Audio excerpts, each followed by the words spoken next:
Достор, мындай оор темирлерден мындай 10 тонна, 100 тонна деген сөздөрдөн башында мындай аң сезим коркчу. Азыр эми мунун арасында сууда сүзгөн балыктай эле сезем өзүмдү.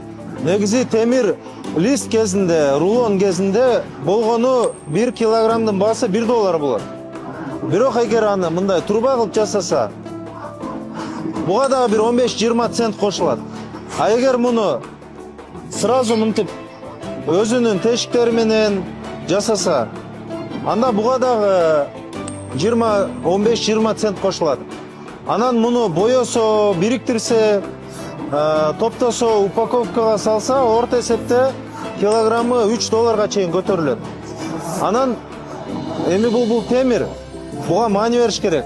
Бул сиздин үйүңүзгө барып кызмат кылыш керек, сиздин бир көйгөңүз чечиш керек. Вот биздин компания ушун менен алек. Темирге сизге кызмат кыла турган функция берүү.